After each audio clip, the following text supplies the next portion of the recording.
अगर आप हमारे चैनल पर नए आए हैं तो हमारे चैनल को सब्सक्राइब करना ना भूलें। आपका धन्यवाद। कहानी सुनो, जुबानी सुनो।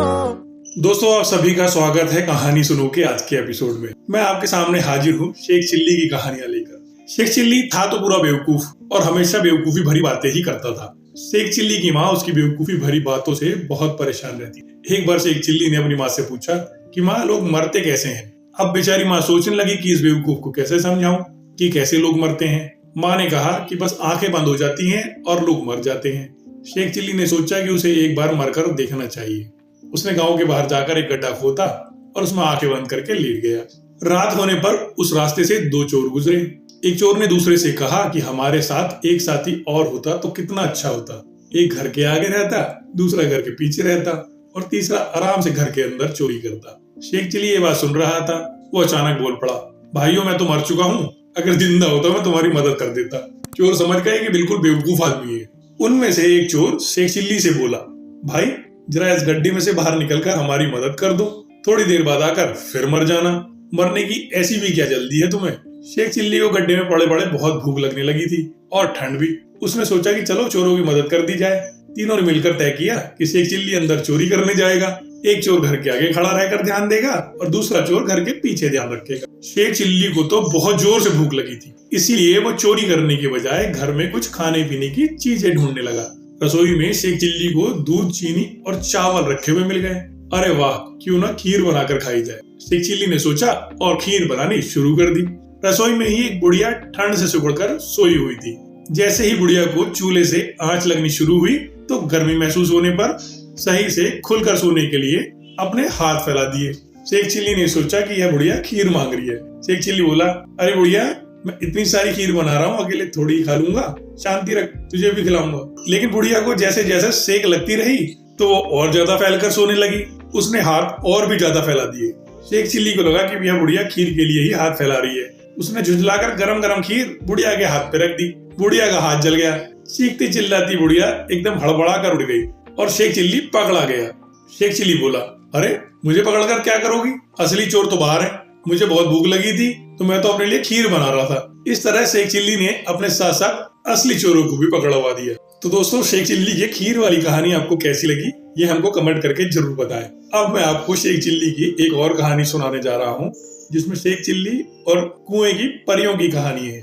एक गांव में एक सुस्त और कामचोर आदमी रहता था। काम धाम तो वह कोई करता नहीं था, हाँ, मगर बातें बनाने में बड़ा माहिर था। इसलिए लोग उसे शेख चिल्ली कहकर पुकारते थे। शेख चिल्ली के घर की हालत इतनी खराब थी कि महीने में 20 दिन चूल्हा नहीं चल पाता था। शेख चिल्ली की बेवकूफी और सुस्ती की सजा उसकी बीवी को भी भुगतनी पड़ती और बेचारी को भूखे रहना पड़ता।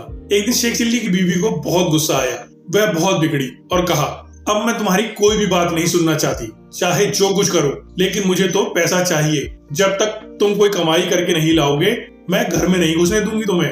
यह कहकर बीवी ने शेख चिल्ली को नौकरी की खोज में जाने के लिए मजबूर कर दिया। साथ में रास्ते के लिए 4 रूखी सूखी रोटियां भी बांध दी।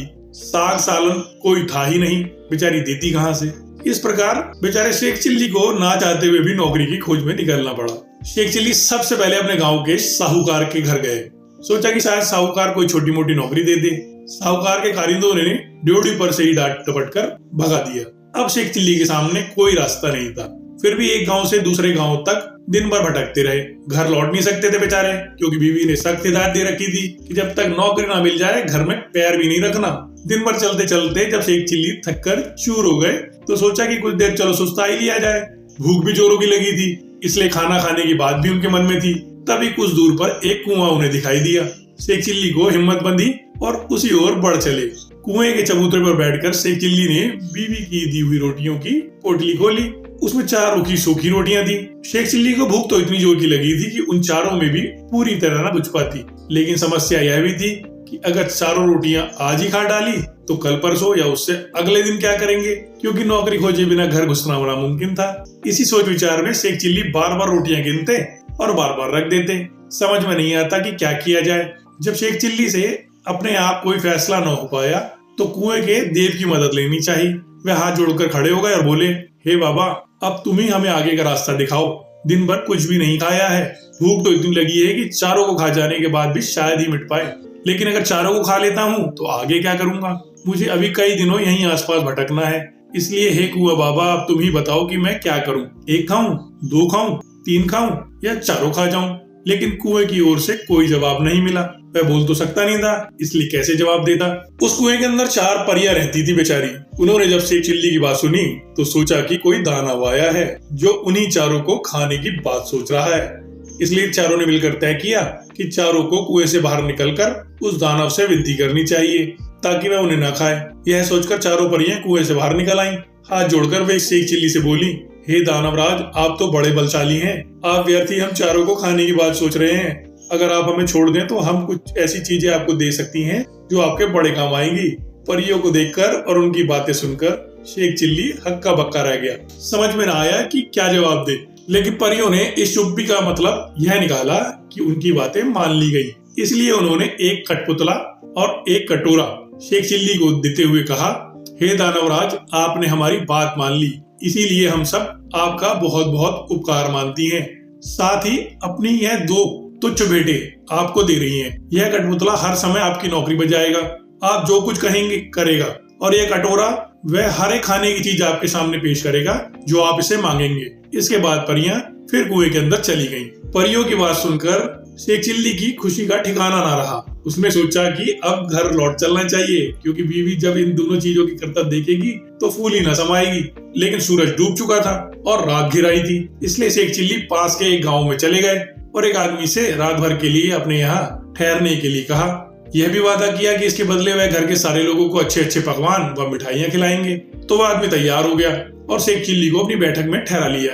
शेख चिल्ली ने भी परियों के दिए कटोरे को निकाला और उसने अपने करतब दिखाने को कहा। बात ही बात में खाने की अच्छी अच्छी चीजों के ढेर लग गए। जब सारे लोग खा पी चुके तो उस आदमी की घरवाली जूठे बर्तनों को लेकर नाली की ओर चल पड़ी। यह देखकर शेख चिल्ली ने उसे रोक दिया और कहा कि मेरा कठपुतला बर्तन साफ कर देगा। शेख चिल्ली के कहने की ही देर थी कि कठपुतले ने सारे के सारे बर्तन पल भर में निपटा डाले। शेख चिल्ली के कठपुतले और कटोरे के अजीबोगरीब करतब देख गांव के उस आदमी और उसकी बीवी के मन में लालच आ गया। शेख चिल्ली जब सो गए तो वह दोनों चुपके से उठे और शेख चिल्ली के कटोरे और कठपुतली को चुराकर उनकी जगह एक नकली कठपुतला और नकली ही कटोरा रख दिया। शेख चिल्ली को यह बात पता न चली। सवेरे उठकर उन्होंने हाथ मुंह धोया और दोनों नकली चीजें लेकर घर की ओर चल दिए। घर पहुंचकर उन्होंने बड़ी बड़ी डींगे हाँकी और बीवी से कहा, बेगम, अब तुझे कभी किसी बात के लिए झीकना नहीं पड़ेगा। न घर में खाने की किसी चीज की कमी रहेगी और ना ही कोई काम हमें तुम्हें करना पड़ेगा। तुम जो चीज खाना चाहोगी मेरा एक कटोरा तुम्हें खिलाएगा और जो काम करवाना चाहोगी मेरा कठपुतला कर देगा। लेकिन शेख चिल्ली की बीवी को इन बातों पर भरोसा ना हुआ। उसने कहा, तुम तो ऐसी डींगे रोज ही मारा करते हो, कुछ करके दिखाओगे तो जानू। शेख चिल्ली ने तबाक से जवाब दिया, हाँ हाँ क्यों नहीं, और कटोरा व कठपुतले से अपने अपने करतब दिखाने को कहा। लेकिन वे दोनों चीजें ही नकली थी, अतः शेख चिल्ली की बात झूठी निकली। नतीजा यह हुआ कि उनकी बीवी पहले से ज्यादा नाराज उठी और कहा, तुम मुझे इस तरह धोखा देने की कोशिश करते हो। जब से तुम घर से गए हो घर में चूल्हा तक नहीं जला है। कहीं जाकर मन लगाकर काम करो तो कुछ तनख्वाह मिले और हम दोनों को 2 जून खाना नसीब हो। इन जादुई चीजों से कुछ नहीं होने का। बेचारा बेबस शेख चिल्ली खिसियाया हुआ फिर से चल दिया। वह फिर उसी कुएं के चबूतरे पर जाकर बैठ गया। समझ में नहीं आ रहा था कि अब क्या किया जाए। सोचते सोचते वह हार गया और कुछ समझ में नहीं आया तो उनकी आंखें एकदम छलछला गई और वो बहुत रोने लगे। यह देख कुएं की चारों परियां फिर बाहर आईं और शेख चिल्ली से उनके रोने का कारण पूछा। शेख चिल्ली ने सारी आपबीती कह सुनाई। परियों को हंसी आ गई। वे बोली, हमने तो तुमको कोई भयानक दानव समझा था और इसलिए खुश करने के लिए वे चीजें दी थी, लेकिन तुम तो बड़े ही भोले भाले और सीधे आदमी निकले। खैर, घबराने की जरूरत नहीं, हम तुम्हारी मदद करेंगी। तुम्हारा कठपुतला और कटोरा उन्हीं लोगों ने चुराया है जिनके यहाँ रात को तुम रुके थे। इस बार हम लोग तुम्हें एक रस्सी और डंडा दे रही हैं। इनकी मदद से तुम उन दोनों को बांधकर और मारकर अपनी दोनों चीजें वापस पा सकते हो। इसके बाद परियां फिर कुएं में चली गईं। जादुई रस्सी डंडा लेकर शेख चिल्ली फिर उसी आदमी के यहाँ पहुंचा और कहा, इस बार मैं तुम्हें कुछ और नए करतब दिखाऊंगा। वह आदमी भी लालच का मारा था।